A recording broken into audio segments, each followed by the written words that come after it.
महाकुंभ 2025 दिव्यता, भव्यता और आस्था का महोत्सव प्रयागराज की पवित्र भूमि पर 13 जनवरी 2025 से 26 फरवरी 2025 तक दुनिया का सबसे बड़ा धार्मिक सम्मेलन महाकुंभ आयोजित होने जा रहा है।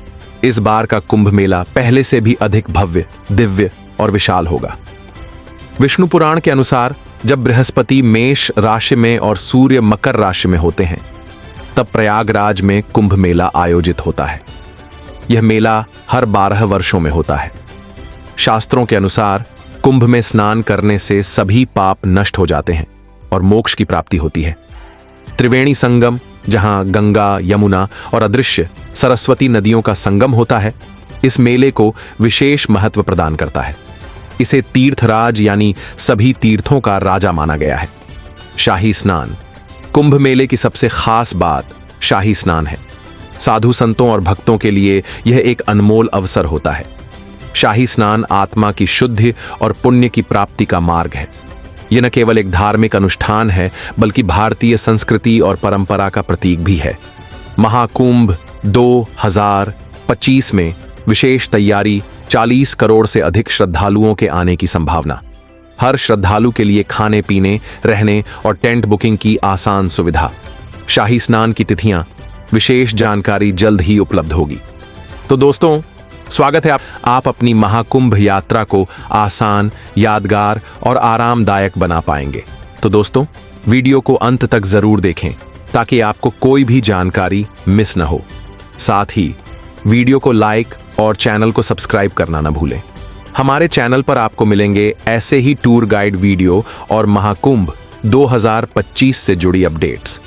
तो दोस्तों, इस बार का महाकुंभ 45 दिन तक चलेगा, जिसमें हर दिन 3 से 4 करोड़ श्रद्धालु शामिल होंगे। श्रद्धालुओं की सुविधा के लिए पूरे मेला क्षेत्र को 25 सेक्टरों में बांटा गया है। गंगा स्नान के लिए 7 पक्के घाट बनाए गए हैं।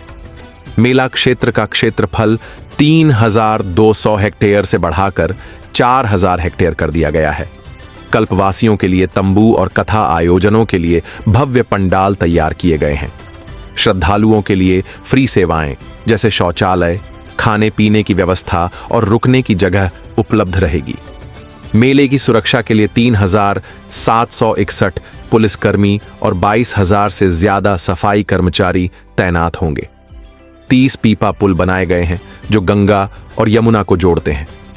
प्रशासन ने शहर के चारों ओर यातायात प्रबंधन और पार्किंग की विशेष व्यवस्था की है। शाही स्नान वाले दिनों में श्रद्धालुओं को केवल 1 से 5 किलोमीटर तक पैदल चलना होगा। अन्य दिनों में यह दूरी 1 किलोमीटर से अधिक नहीं होगी। इस बार के महाकुंभ में देश भर से 3000 स्पेशल ट्रेन और 13,000 से ज्यादा सामान्य ट्रेन चलाई जाएंगी। इसके अलावा प्रयागराज आने जाने के लिए 7000 बसें भी उपलब्ध रहेंगी। मतलब आपकी यात्रा में कोई परेशानी नहीं होगी। प्रयागराज कैसे पहुंचे? प्रयागराज में कई रेलवे स्टेशन हैं जो त्रिवेणी संगम से 7 से 8 किलोमीटर की दूरी पर स्थित है। मुख्य स्टेशन प्रयागराज जंक्शन, प्रयागराज, छिवकी, रामबाग और संगम। भारत के सभी प्रमुख स्टेशनों से ट्रेनें यहां आसानी से पहुंचती हैं। Sharing e rickshaw. Railway station से संगम तक पहुंचने के लिए शेयरिंग ई रिक्शा मात्र 10 से 20 रुपए में उपलब्ध होंगे।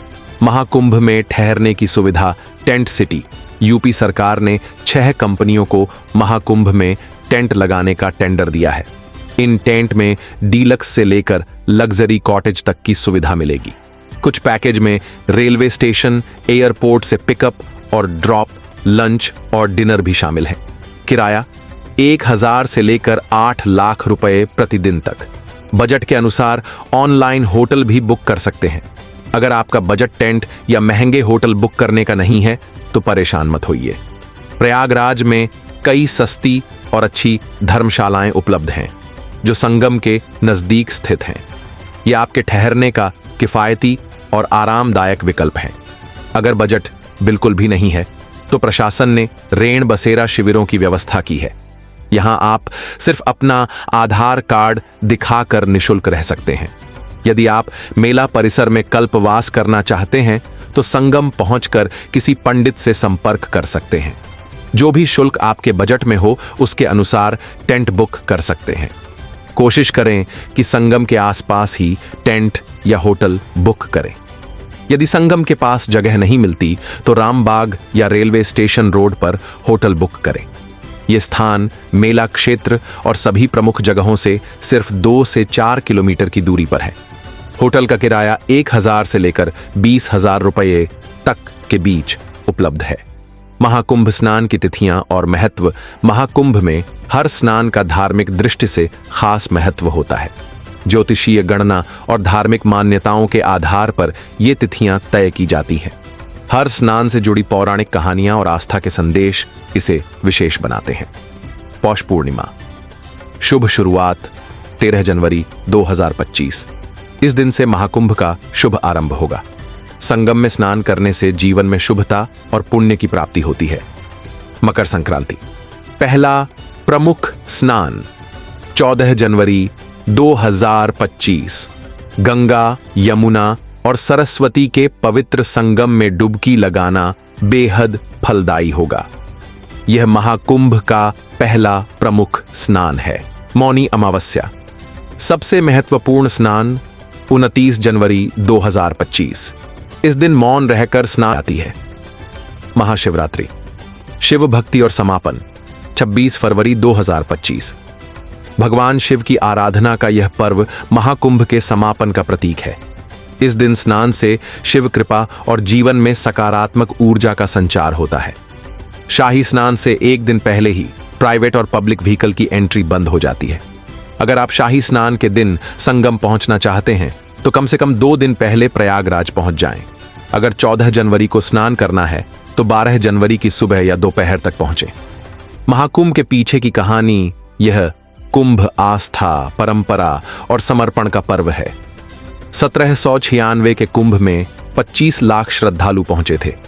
अंग्रेजों ने संगम में स्नान पर टैक्स लगाया था, 1 रुपया प्रति व्यक्ति। उस समय 1 रुपया पूरे महीने के जीवनयापन के लिए काफी था। कहते हैं कि आर्षि दुर्वासा के श्राप से देवताओं की शक्तियां क्षीण हो गईं। राक्षसों ने इस मौके का फायदा उठाकर स्वर्ग पर कब्जा कर लिया। ब्रह्मा जी ने देवताओं को अमृत पान कर शक्तियां लौटाने का सुझाव दिया, पर अमृत पाने के लिए राक्षसों की मदद जरूरी थी।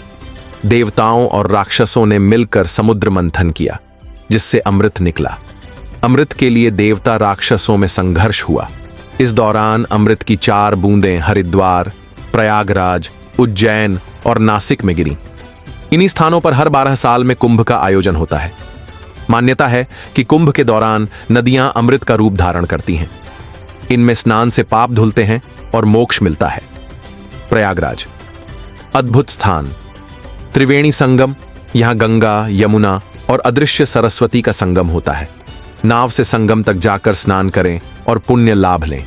अकबर का किला। इस प्राचीन किले में अक्षयवट और पातालपुरी मंदिर स्थित हैं। यह स्थान 4 युगों का साक्षी है और इसका धार्मिक महत्व अपार है। प्रयागराज के प्रमुख धार्मिक और ऐतिहासिक स्थल 1 श्री बड़े हनुमान मंदिर। लेटे हुए हनुमान जी की अद्वितीय मूर्ति के दर्शन होते हैं। प्राचीन मान्यता है कि यहां दर्शन मात्र से भक्तों की हर मनोकामना पूरी होती है। तो आदिशंकर विमान मंडपम। यह मंदिर 16 स्तंभों पर टिका हुआ है और इसकी वास्तुकला द्रविड़ शैली की है। मंदिर के विमान, गुंबद पर विशेष नक्काशी देखने लायक है। 3 मां अलोपी देवी मंदिर 51 शक्ति पीठों में से एक। मान्यता है कि यहां माता सती का दाहिना हाथ गिरा था। यहां श्रद्धालुओं को अद्भुत शक्ति और आशीर्वाद मिलता है। यदि आप संगम और अन्य स्थलों पर घूमने के बाद भोजन करना चाहते हैं तो प्रयागराज में अनेक रेस्टोरेंट्स और स्ट्रीट फूड का आनंद ले सकते हैं। भारद्वाज पार्क। यहां भारद्वाज मुनि की विशाल मूर्ति स्थित है। भारद्वाज आश्रम। त्रेता युग में श्री राम ने यहां मुनि भारद्वाज से वनवास का मार्गदर्शन प्राप्त किया था। यह स्थान कुंभ मेले के आयोजन का मुख्य केंद्र भी रहा है। इतिहास की झलकियां। 1 आनंद भवन। जवाहरलाल नेहरू और इंदिरा गांधी का निवास स्थान।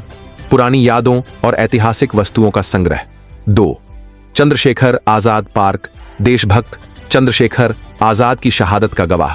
पार्क के पास कुल्हड़ वाली चाट और दही बल्ला का स्वाद अवश्य लें। वेणी माधव मंदिर त्रिवेणी संगम की रक्षा के लिए भगवान विष्णु यहाँ विराजमान है।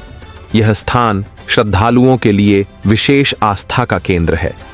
नाग वासुकी मंदिर समुद्र मंथन के समय नाग वासुकी रस्सी के रूप में देवताओं की मदद को आए थे। कुंभ मेले से इस मंदिर का गहरा संबंध है। अपने जीवन में एक बार इस पवित्र नगरी का दर्शन अवश्य करें। यह यात्रा आपको आत्मा की शांति और आस्था की गहराई का अनुभव कराएगी। अगर आपका कोई सवाल है तो हमें कमेंट करके जरूर पूछें। वीडियो अच्छा लगा हो तो इसे लाइक करें, शेयर करें और चैनल को सब्सक्राइब करना न भूलें।